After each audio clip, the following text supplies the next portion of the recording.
Coriolanus jogou o punhado de repolho na panela de água fervente e jurou que um dia não poria mais aquilo na boca. Mas o dia ainda não era aquele. Ele precisava comer uma tigela grande do alimento pálido e tomar cada gota do caldo para evitar que seu estômago roncasse durante a cerimônia da colheita. Era um item de uma longa lista de precauções que ele tomava para esconder o fato de que sua família, apesar de residir na cobertura do prédio mais opulento da capital, era tão pobre quanto a escória dos distritos. Que aos 18 anos, o herdeiro da outrora grandiosa casa Snow não tinha nada além da própria perspicácia para ajudá-lo a viver. Sua camisa para a colheita o estava preocupando. Ele tinha uma calça social escura aceitável, comprada no mercado clandestino no ano anterior, mas era para a camisa que as pessoas olhavam. Felizmente, a academia oferecia os uniformes exigidos para uso diário, mas, para a cerimônia daquele dia, os alunos foram instruídos a se vestirem bem, com a solenidade que a ocasião exigia. Tigris pedirá que ele confiasse nela, e ele confiava. Só o talento da prima com a agulha o salvara até ali. Mesmo assim, ele não podia esperar milagres. A camisa que eles tiraram do fundo do armário do seu pai, de dias melhores, estava manchada e amarelada pelo tempo, sem metade dos botões e marcada de cigarro em um punho. Danificada demais para ser vendida até nas piores circunstâncias da família, e aquela seria sua camisa da colheita? Naquela manhã, ele fora ao quarto dela ao amanhecer, mas descobriu que a prima e a camisa tinham sumido. Não era um bom sinal. Tigris teria desistido daquela coisa velha e encarado o mercado clandestino em um esforço final e desesperado para encontrar uma roupa adequada? E o que ela teria para a troca? Só uma coisa, ela mesma, e a casa Snow ainda não tinha se rebaixado tanto. Ou estaria se rebaixando agora. Enquanto ele salgava o repolho, ele pensou nas pessoas botando um preço nela. Com o nariz longo e pontudo e o corpo magrelo, Tigris não era nenhuma grande beleza, mas tinha uma doçura, uma vulnerabilidade que pareciam convidar a abuso. Ela encontraria alguém que a quisesse se decidisse assim. A ideia o deixou enjoado, impotente e, consequentemente, repugnado com ele mesmo. No meio do apartamento, ele ouviu a gravação do hino da capital, Pérola de Panem, começar. A voz trêmula em soprano da avó cantou junto e ecoou pelas paredes.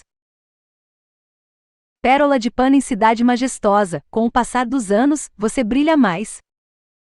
Como sempre, ela cantou de modo dolorosamente desafinado e com um pouco de atraso. No primeiro ano da guerra, ela tocará a gravação nos feriados nacionais para um Coriolanus de 5 anos e uma Tigris de 8, com o objetivo de desenvolver o senso de patriotismo deles. O recital diário só começou naquele dia sombrio em que os rebeldes de distritos cercaram a capital, interrompendo o fornecimento de suprimentos pelos 2 anos seguintes de guerra. Lembrem-se, crianças, dissera ela, estamos apenas sob cerco, não nos rendemos. Em seguida, ela cantava o hino pela janela da cobertura enquanto as bombas caíam. Seu pequeno ato de desafio. Ajoelhamo-nos com humildade perante seu ideal. E as notas que ela nunca conseguia cantar. E declaramos nosso amor a você. Coriolanus fez uma leve careta. Já fazia uma década que os rebeldes estavam quietos, mas sua avó não ficava. Ainda faltavam 2 estrofes. Pérola de Panem, coração da justiça, a sabedoria coroa sua testa de mármore. Ele se perguntou se mais móveis absorveriam parte do som, mas a questão era hipotética. No momento, o apartamento de cobertura era um microcosmo da capital em si, exibindo as cicatrizes dos implacáveis ataques rebeldes. As paredes do pé direito de 6 metros estavam cheias de rachaduras, o teto moldado, cravejado de buracos por causa de pedaços de gesso que caíram, e faixas pretas feias de fita isolante seguravam o vidro quebrado das janelas em arco que davam vista para a cidade. Durante a guerra e a década que se seguiu, a família fora obrigada a vender ou trocar muitos dos bens que tinha. Alguns aposentos estavam completamente vazios e trancados, e os outros com mobília esparsa. Pior ainda, durante o frio rigoroso do inverno, no final do cerco, várias peças elegantes e entalhadas de madeira e inúmeros volumes de livros foram sacrificados na lareira para impedir que a família morresse congelada. Ver as páginas coloridas dos livros infantis, os mesmos que ele lia com a mãe, serem reduzidos a cinzas sempre o deixava em lágrimas. Mas era melhor ficar triste do que estar morto. Como já tinha ido a apartamentos de amigos, Coriolanus sabia que a maioria das famílias já começara a fazer reparos nos aposentos, mas os Snow não tinham dinheiro, nem para alguns metros de linho para uma camisa nova. Ele pensou nos colegas de escola remexendo os armários ou vestindo ternos novos sob medida, e se perguntou por quanto tempo conseguiria manter as aparências. Você nos dá luz, você reúne. A você fazemos nossa jura. Se a camisa reformada por Tigris fosse impossível de usar, o que ele faria? Fingiria estar gripado e avisaria que não podia comparecer? Covardia. Comparecer com a camisa do uniforme? Desrespeito. Espremer-se na camisa vermelha de botão que tinha ficado pequena 2 anos antes? Péssimo. A opção aceitável? Nenhuma das anteriores. Talvez Tigris tivesse ido pedir ajuda de sua empregadora, Fabrícia Vatnot, uma mulher tão ridícula quanto seu nome, mas com certo talento para moda reciclada. Fosse a tendência apenas ou couro, plástico ou plush, ela encontrava uma forma de incorporá-la por um custo razoável. Como não era muito boa aluna, Tigris desistiu da universidade depois que se formou na academia e foi atrás do seu sonho de se tornar estilista. Supostamente, ela era aprendiz, mas Fabrícia a usava mais como escrava e exigia que ela fizesse massagens em seus pés e limpasse os bolos de cabelo magenta dos ralos. Mas Tigris nunca reclamava e não aceitava críticas da chefe de tão satisfeita. Grata que tinha ficado por ter um lugar no mundo da moda. Pérola de Ipanema, base do poder, força na paz, escudo na luta. Coriolanus abriu a geladeira torcendo para encontrar algo que pudesse dar uma melhorada na sopa de repolho. A única ocupante era uma panela de metal. Quando ele tirou a tampa, deu de cara com uma papa gelada de batatas raladas. Teria sua avó finalmente cumprido a ameaça de aprender a cozinhar? Aquilo era comestível? Ele colocou a tampa no lugar até ter mais informações. Que luxo seria poder jogar aquilo no lixo sem pensar 2 vezes. Que luxo seria produzir lixo. Ele se lembrava, ou achava que lembrava, de ser bem pequeno e ver os caminhões de lixo operados por avós trabalhadores sem língua eram os melhores funcionários, sua avó dizia roncando pela rua, esvaziando sacos grandes de comida jogada fora. Recipientes e itens de casa usados. Depois veio a época em que nada era descartável, nenhuma caloria era indesejada, e nada era impossível de ser trocado ou queimado para se obter calor ou ser preso na parede para fornecer isolamento térmico. Todos aprenderam a desprezar o lixo, mas estava voltando à moda, um sinal de prosperidade, como uma camisa decente. Proteja nossa terra com sua mão armada. A camisa. A camisa. Sua mente conseguia se fixar em um problema como aquele, ou qualquer outro, sem esquecer. Como se controlar um dos elementos de seu mundo fosse impedi-lo de desmoronar. Era um mau hábito que o cegava para outras coisas que podiam lhe fazer mal. Havia uma tendência à obsessão como parte essencial do seu cérebro, que acabaria sendo sua ruína se ele não aprendesse a superá-la. A voz de sua avó saiu esganiçada no crescendo final. Nossa capital, nossa vida. Velha maluca, ainda se agarrando aos dias pré-guerra. Ele a amava, mas ela perdeu o contato com a realidade anos antes. Em todas as refeições, ela ficava tagarelando sobre a lendária grandeza dos Snow, mesmo quando a refeição era composta de sopa aguada de feijão e biscoitos velhos. E quem a ouvia falar achava que era certo que o futuro dele seria glorioso. Quando Coriolanus for presidente, ela costumava dizer, quando Coriolanus for presidente, tudo, desde a força aérea precária até o preço exorbitante das costelas de porco, seria magicamente corrigido. Ainda bem que o elevador quebrado e os joelhos com artrite a impediam de sair muito, e seus visitantes infrequentes eram tão fossilizados quanto ela. O repolho começou a ferver e encheu a cozinha com o cheiro de pobreza. Coriolanus mexeu no vegetal com uma colher de pau. Nada de Tigris ainda. Em pouco tempo seria tarde para ligar e inventar uma desculpa. Todos estariam reunidos no Eavenby Hall, da academia. Haveria raiva e decepção da professora de comunicação, Satiria Click, que tinha feito campanha para ele receber uma das 24 desejadas mentorias dos Jogos Vorazes. Além de ser o favorito de Satiria, ele era monitor dela, e sem dúvida ela precisaria dele para alguma coisa hoje. Ela podia ser imprevisível, principalmente quando bebia, e isso era coisa certa no dia da colheita. Era melhor ele ligar e avisar, dizer que não conseguia parar de vomitar ou algo assim, mas que se esforçaria para se recuperar. Ele se preparou e pegou o telefone para alegar que estava mal quando outro pensamento passou pela cabeça dele. Se ele não aparecesse, ela permitirá que fosse substituído como mentor. E se ela permitisse, isso enfraqueceria sua chance de ganhar um dos prêmios da academia oferecidos na formatura? Sem esse prêmio, ele não tinha como pagar a universidade, o que significaria que não teria carreira, o que significaria que não teria futuro, não ele, e quem sabe o que aconteceria com a família. E a porta da frente, torta e barulhenta, se abriu. Cório! Gritou Tigris e ele botou o telefone no lugar. O apelido que ela deu para ele quando era recém-nascido tinha pegado. Ele saiu voando da cozinha, quase a derrubou, mas ela estava animada demais para reprová-lo. Eu consegui.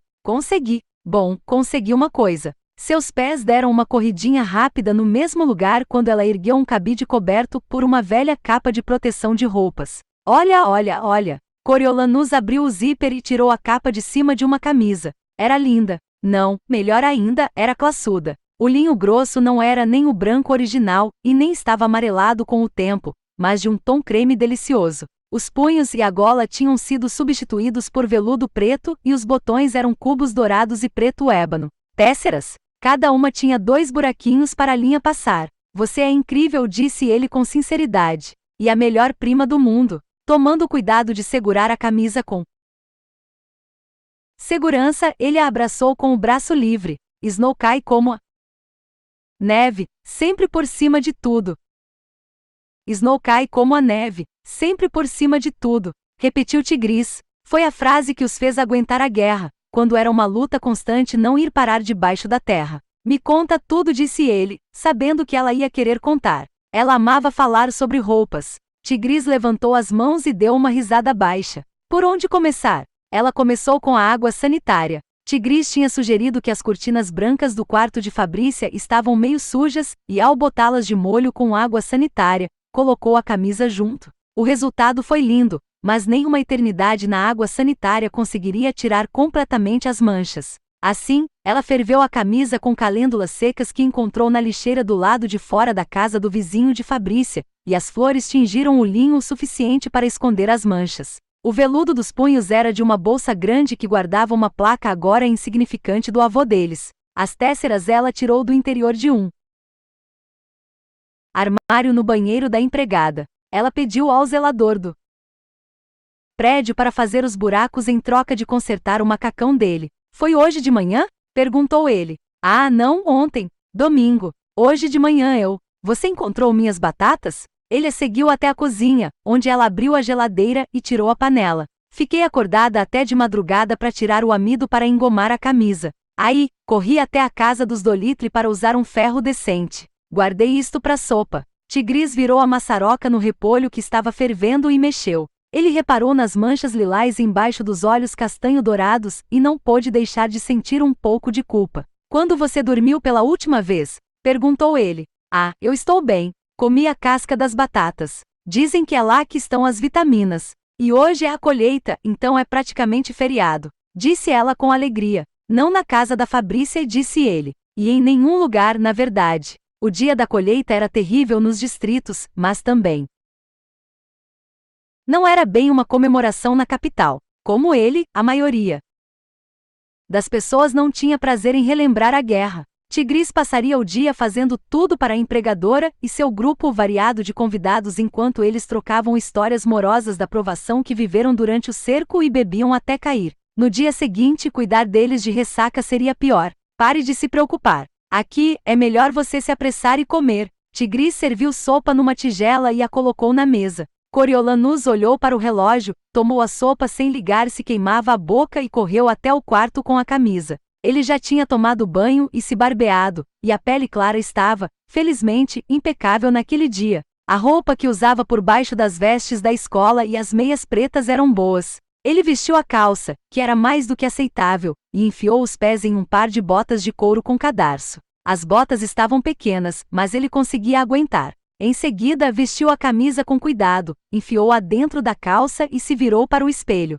Ele não era tão alto quanto deveria ser. Assim como muitas pessoas da geração dele, a dieta pobre provavelmente comprometeu o seu crescimento. Mas ele era atleticamente magro, com excelente postura, e a camisa enfatizava os melhores aspectos do seu físico. Ele não ficava tão majestoso desde que era pequeno, e sua avó desfilava pelas ruas com ele de terno de veludo roxo. Ele ajeitou os cachos louros enquanto sussurrava debochadamente para sua imagem: Coriolanus Snow, futuro presidente de Panem, eu o saúdo. Por causa de Tigris, ele fez uma entrada grandiosa na sala, esticando os braços e girando em círculo para exibir a camisa. Ela deu um gritinho de animação e aplaudiu. Você está maravilhoso. Tão lindo e elegante. Vem ver, Lady Vó. Esse era outro apelido criado pela pequena Tigris que achava vovó e vó insuficientes para alguém tão imperial. A avó deles apareceu, uma rosa recém-cortada aninhada com amor nas mãos trêmulas. Ela usava uma túnica comprida, preta e esvoaçante, do tipo que era popular antes da guerra, mas bem ultrapassada e risível agora, e um par de chinelinhos bordados com a ponta curva que já tinha sido parte de uma fantasia. Fios do cabelo fino e branco saíam por baixo de um turbante de veludo cor de ferrugem. Era o que restava de um guarda-roupa antes luxuoso. Seus poucos itens decentes estavam reservados para quando havia visita ou para as raras idas à cidade. Aqui, garoto. Coloque isto. Tirada do meu jardim no telhado, ordenou ela. Ele esticou a mão para pegar a rosa, mas um espinho furou a palma da mão dele, sangue brotou da ferida, e ele afastou a mão para que não manchasse a preciosa camisa. Sua avó pareceu perplexa. Eu só queria que você ficasse elegante, disse ela. Claro que queria, Lady Vó, disse Tigris. E ele vai ficar mesmo. Enquanto ela levava Coriolanus para a cozinha, ele lembrou que o autocontrole era uma habilidade essencial e que devia ficar agradecido porque a avó lhe oferecia oportunidades diárias de praticá-lo. Ferimentos de perfuração não sangram por muito tempo, prometeu Tigris enquanto limpava, e fazia um curativo na mão dele. Ela cortou a rosa, preservou um pouco do caule verde e prendeu a camisa. Fica mesmo elegante. Você sabe o que as rosas significam para ela. Agradeça. Ele agradeceu. Agradeceu as duas e foi até a porta. Desceu os 12 lances decorados de escadas, passou pelo saguão e saiu para a capital. A porta da frente dava para Corso, uma avenida tão larga que 8 carruagens passavam lado a lado com conforto no passado, quando a capital exibia sua pompa militar para o povo. Coriolanus se lembrava de ficar nas janelas do apartamento quando era criança, com convidados se gabando que tinham assentos privilegiados para os desfiles. Mas aí os bombardeiros chegaram, e por muito tempo aquele quarteirão ficou intransponível. Agora, apesar de as ruas estarem finalmente livres, ainda havia pilhas de escombros nas calçadas, e prédios inteiros estavam tão danificados quanto no dia em que foram atingidos. 10 anos depois da vitória, e ele estava desviando de pedaços de mármore e granito para seguir para a academia. Às vezes, Coriolanus se perguntava se os detritos foram deixados para lembrar aos cidadãos o que eles haviam aguentado. As pessoas tinham memória curta. Elas precisavam andar em volta dos destroços, pegar cupons de racionamento de alimentação e assistir aos jogos vorazes para que a guerra permanecesse viva na mente. Esquecer podia levar à complacência, e aí todos estariam de volta à estaca zero. Quando entrou na Via Sofolares, ele tentou controlar o passo. Queria chegar na hora, mas tranquilo e composto, não todo suado. Aquele dia da colheita, como a maioria, parecia que seria quente. Mas o que mais podia se esperar para um 4 de julho? Ele ficou grato pelo perfume da rosa da avó, pois a camisa quente estava exalando um leve aroma de batatas e calêndulas mortas. Como a melhor escola secundária da capital, a academia educava os filhos dos conhecidos, dos ricos e dos influentes. Com mais de 400 alunos em cada turma, foi possível para Tigris e Coriolanus, considerando a longa história da família, na escola, serem aceitos sem grande dificuldade. Diferentemente da universidade, era gratuita e oferecia almoço e material escolar, além dos uniformes. Qualquer um que tivesse nome estudava na academia, e Coriolanus precisaria daquelas conexões como base para seu futuro. A grande escadaria que levava à academia podia receber todo o corpo estudantil e acomodava facilmente o fluxo de oficiais, professores e alunos indo para as festividades do dia da colheita. Coriolanus subiu devagar, tentando agir com dignidade casual caso alguém olhasse para ele. As pessoas o conheciam, ou pelo menos conheceram seus pais e avós, e havia um certo padrão esperado de um Snow. Naquele ano, a começar por aquele dia, ele esperava alcançar reconhecimento pessoal também. Ser mentor nos Jogos Vorazes era seu projeto final antes de se formar na academia no verão. Se sua performance como mentor impressionasse, com seu registro acadêmico excelente, Coriolanus poderia ganhar um prêmio monetário substancial que daria para pagar a universidade. Haveria 24 tributos, um garoto e uma garota de cada um dos 12 distritos derrotados, sorteados para serem jogados em uma arena e lutarem até a morte nos Jogos Vorazes. Estava descrito no Tratado da Traição que encerrou os dias escuros da rebelião dos distritos, uma das muitas punições dadas aos rebeldes. Como no passado, os tributos seriam colocados na arena da capital, um anfiteatro agora em ruínas que tinha sido usado para eventos de esporte e entretenimento antes da guerra, junto com algumas armas para que matassem uns aos outros. A capital encorajava que as pessoas assistissem, mas muita gente evitava. O desafio era tornar o evento mais atraente. Por causa disso, pela primeira vez os tributos teriam mentores. 24 dos formandos mais inteligentes e de melhor desempenho da academia tinham sido selecionados para a tarefa. Os detalhes envolvidos ainda estavam sendo discutidos. Falava-se de treinar cada tributo para uma entrevista pessoal, talvez alguma preparação para as câmeras. Todos concordavam que se os Jogos Vorazes fossem continuar, precisariam envolver uma experiência mais significativa, e a união dos jovens da capital com os tributos dos distritos deixou as pessoas intrigadas. Coriolanus passou por uma entrada decorada com faixas pretas, desceu por uma passagem abobadada e entrou no gigantesco Eavenbay Hall, onde eles assistiriam à transmissão da cerimônia da colheita. Ele não estava atrasado, mas o salão já estava vibrando com a presença de professores e alunos e outros vários envolvidos nos jogos que não eram necessários na transmissão do dia inicial. Havia avós percorrendo a multidão carregando bandejas de posca, uma mistura de vinho aguado com mel e ervas. Era uma versão embriagante da bebida azeda que sustentou a capital na guerra, supostamente protegendo contra doenças. Coriolanus pegou um cálice e passou um pouco de posca pela boca, na esperança de enxaguar qualquer resquício de bafo de repolho. Mas ele só se permitiu um gole. Era mais forte do que a maioria das pessoas achava, e em anos anteriores, ele viu gente de classe alta passar vergonha por se embebedar.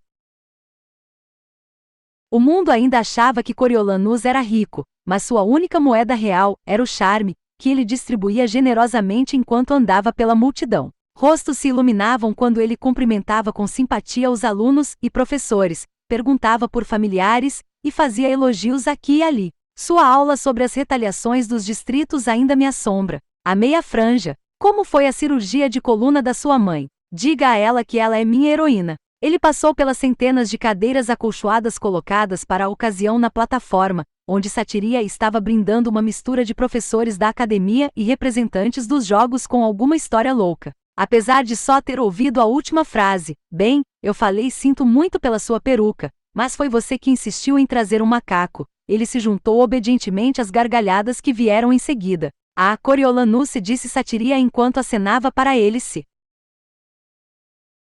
aproximar. Este é meu melhor pupilo. Ele deu o esperado beijo na bochecha dela e registrou que a mulher já estava vários copos de posca à frente dele. Ela precisava controlar a bebida, embora a mesma coisa pudesse ser dita de metade dos adultos que ele conhecia. A automedicação era uma epidemia na cidade. Ainda assim, ela era divertida e não severa demais, uma dentre poucos professores que permitiam que os alunos chamassem pelo primeiro nome. Ela se afastou ligeiramente e o observou. Linda camisa. Onde você conseguiu uma peça assim? Ele olhou para a camisa como se estivesse surpreso por sua existência e deu de ombros, como um jovem que tem opções infinitas. Os Snow têm armários grandes, se disse ele distraidamente. Eu queria um visual respeitoso, mas também comemorativo. E conseguiu. O que são esses botões exóticos? Perguntou Satiria, mexendo em um dos cubos no punho. Tesseras? São? Bom, isso explica por que me lembram do banheiro da empregada, e respondeu Coriolanus, arrancando uma risada dos amigos dela. Era essa a impressão que ele lutava para manter. Lembrete de que ele era uma das raras pessoas que tinham um banheiro de empregada, ainda mais com piso com a padronagem de Tesseras, temperado por uma piada autodepreciativa sobre a camisa. Ele assentiu para Satiria. Lindo vestido. É novo, não é? Ele percebeu só por um olhar que era o mesmo vestido que ela sempre usava na cerimônia da colheita, reformado com tufos de penas pretas. Mas ela validou a camisa dele, e ele precisava retribuir o favor. Mandei fazer especialmente para hoje, respondeu ela, aceitando a pergunta. É o 10º aniversário, afinal. Elegante, disse ele. De um modo geral, eles não eram uma equipe ruim. O prazer dele sumiu quando viu Agrippina Cicle, professora de educação física, usando os ombros musculosos para abrir caminho na multidão. Atrás dela estava seu monitor, Sejanus Plint, que carregava o escudo ornamental que a professora Cicle insistia em segurar na foto de turma de cada ano. Fora dado a ela no final da guerra por supervisionar com sucesso os exercícios de segurança durante os bombardeios. Não foi o escudo que chamou a atenção de Coriolanus, mas o traje de Sejanus, um terno macio cor de carvão com uma camisa branca ofuscante contrabalançada por uma gravata estampada, feita para acrescentar fluidez ao corpo alto e anguloso. O conjunto tinha estilo, ar de novo e cheiro de dinheiro. Lucro de guerra, para ser mais preciso. O pai de Sejanus era um fabricante do Distrito 2 que ficará do lado do presidente. Ele fez uma fortuna tão grande com munições que conseguiu comprar a entrada da sua família para a vida na capital. Os Plint agora tinham privilégios que as famílias mais antigas e poderosas só conquistaram ao longo de gerações. Era inédito que Sejanus, um garoto nascido em um distrito, fosse aluno da academia, mas a doação generosa do pai dele permitiu a reconstrução de boa parte da escola no pós-guerra. Um cidadão nascido na capital esperaria que um prédio fosse batizado em sua homenagem. Pai de Sejanus só pediu estudo para o filho.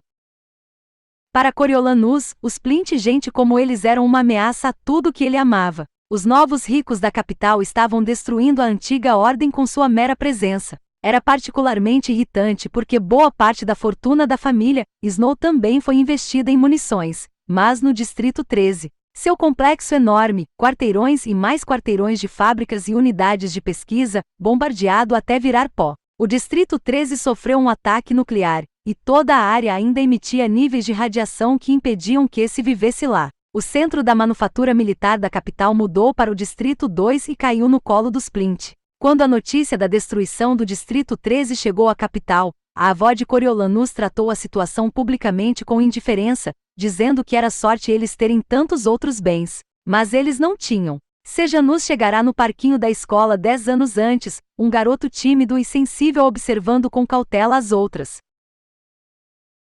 crianças com um par de olhos castanhos sofridos e grandes demais para o rosto tenso. Quando a notícia de que ele tinha vindo de um distrito se espalhou, o primeiro impulso de Coriolanus foi se juntar à campanha dos colegas para tornar a vida do garoto novo um inferno. Mas, pensando melhor, ele o ignorou. Se as outras crianças da capital entenderam isso como significado de que o pestinha do distrito estava abaixo dele, Sejanus interpretou como decência. Nenhuma interpretação era correta, mas ambas reforçavam a imagem de Coriolanus como um sujeito de classe. Uma mulher de grande estatura, a professora Cicle foi até o círculo de satiria, espalhando seus inferiores por todo lado. Bom dia, professora Clique. Ah, Agrippina, que bom. Você se lembrou do escudo, disse Satiria, aceitando um aperto de mão firme. Temo que os jovens de hoje se esqueçam do verdadeiro significado do dia. E Sejanus, como você está elegante. Sejanus ensaiou uma reverência e uma mecha de cabelo caiu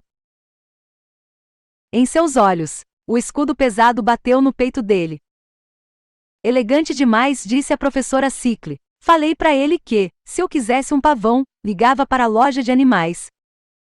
Todos deviam estar de uniforme. Ela olhou para Coriolanus. Até que isso aí não está horrível. É a camisa velha do uniforme formal seu pai? Era? Coriolanus não tinha ideia. Uma lembrança vaga do seu pai com um terno lindo carregado de medalhas passou pela cabeça dele. Ele decidiu aproveitar a deixa. Obrigado por reparar, professora. Mandei reformar para que não parecesse que eu tinha estado em combate. Mas eu o queria aqui comigo hoje. Muito adequado, disse a professora Cicle. Em seguida, ela voltou a atenção para a Satiria e despejou suas opiniões sobre o último envio de pacificadores, os soldados da nação, para o Distrito 12, onde os mineiros não estavam conseguindo produzir suas cotas. Com as professoras conversando, Coriolanus indicou o escudo. Está malhando esta manhã? Sejanus abriu um sorriso irônico. É sempre uma honra ser útil. O trabalho de polimento está excelente, respondeu Coriolanus. Sejanus ficou tenso com a sugestão de que ele era o que é um puxa-saco,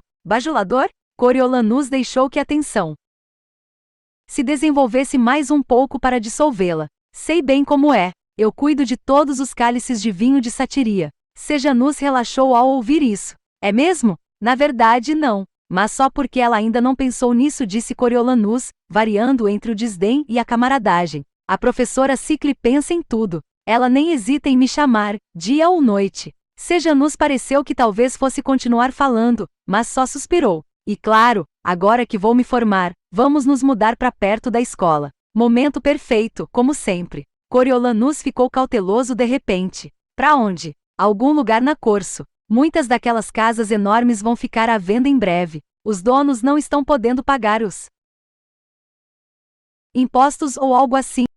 Meu pai disse. O escudo roçou no chão e Sejanus o levantou. Não há impostos para propriedades na capital. Só nos distritos, disse Coriolanus. É uma lei nova, contou Sejanus. Para conseguir dinheiro para reconstruir a cidade. Coriolanus tentou esconder o pânico que cresceu dentro dele. Uma nova lei. Cobrança de imposto pelo apartamento. De quanto? No momento, eles mal conseguiam sobreviver com a ninharia de Tigris, a pequena pensão militar que sua avó recebia pelo serviço do marido a Panem, e os benefícios dele de dependente sendo filho de um herói de guerra morto, que acabariam com a formatura. Se não pudessem pagar os impostos, acabariam perdendo o apartamento. Era tudo o que tinham. Vender o local não ajudaria. Ele sabia que sua avó tinha feito empréstimos com cada centavo da propriedade. Se eles vendessem, não sobraria nada. Eles teriam que se mudar para algum bairro obscuro e entrar para a lista imunda de cidadãos comuns, sem status, sem influência, sem dignidade. A desgraça mataria sua avó. Seria mais gentil jogá-la pela janela da cobertura. Pelo menos seria rápido. Você está bem? Sejanus o observou, intrigado. Você ficou branco como papel. Coriolanus recuperou a compostura. Acho que foi a posca. Deixou meu estômago meio embrulhado. Concordou Sejanus. Mãezinha sempre me fazia tomar durante a guerra. Mãezinha? A moradia de Coriolanus seria usurpada por uma pessoa que chamava a mãe de Mãezinha. O repolho e a posca ameaçaram reaparecer. Ele respirou fundo e forçou o estômago a segurar, mais ressentido de Sejanus do que quando o bem-alimentado garoto do distrito com o sotaque grosseiro se aproximou dele pela primeira vez, segurando um saco de jujubas. Coriolanus ouviu um sino tocar e viu seus colegas estudantes convergindo para a frente da plataforma. Acho que está na hora de designar tributos a nós, disse Sejanus com voz sombria. Coriolanus o seguiu até uma seção especial de cadeiras, de 6 fileiras por 4, que tinha sido montada para os mentores. Ele tentou afastar a crise do apartamento da cabeça, concentrar-se na tarefa crucial à frente. Mais do que nunca, era essencial se destacar, e para se destacar, ele tinha que ser designado para um tributo competitivo. O reitor Casca Igoboton, o homem creditado pela criação dos Jogos Vorazes, estava supervisionando o programa de mentoria pessoalmente. Ele se apresentou aos alunos com a energia de um sonâmbulo, com o olhar vidrado, e, como sempre, dopado com morfináceo. Seu físico, antes ótimo, encolhera e agora exibia a pele flácida. A precisão de um corte de cabelo recente e o terno engomado só serviu para arrefecer um pouco o estado deplorável. Por causa de sua fama como inventor dos jogos, ele ainda mantinha a posição por um triz, mas havia boatos de que o conselho da academia estava perdendo-a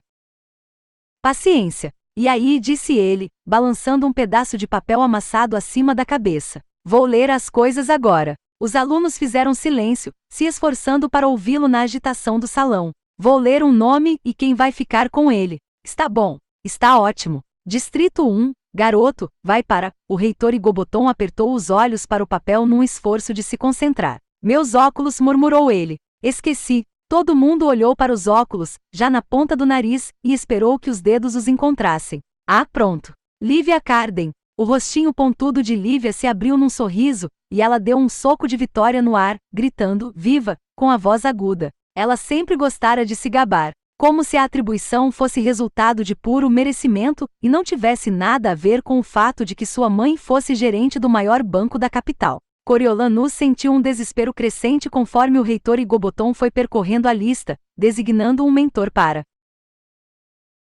cada garoto e garota de distrito. Depois de 10 anos, um padrão tinha surgido: os distritos mais bem alimentados e mais amigos da capital, o 1 e o 2, produziam mais vitoriosos, os tributos da pesca e da agricultura do 4 e do 11 também sendo bons concorrentes. Coriolanus esperava pegar alguém do 1 ou do 2, mas nenhum deles foi designado para ele, o que se tornou ainda mais insultante quando Sejanus levou o garoto do distrito 2. O distrito 4 passou sem seu nome ser mencionado, e sua última chance real de alguém vitorioso, o garoto do distrito 11, foi designado para Clemencia Dovecote, filha do secretário de Energias. Diferentemente de Lívia, Clemencia recebeu a notícia de sua sorte com tato, jogando o cabelo preto para trás do ombro enquanto anotava com concentração o tributo no fichário. Havia algo errado quando um Snow, que por acaso também era um dos melhores alunos da academia, passava sem reconhecimento. Coriolanus estava começando a pensar que tinha sido esquecido. Será que lhe dariam uma posição especial, quando, para seu horror, ele ouviu o reitor Igoboton murmurar. E finalmente, mas não menos importante, a garota do distrito 12, ela pertence a Coriolanus Snow.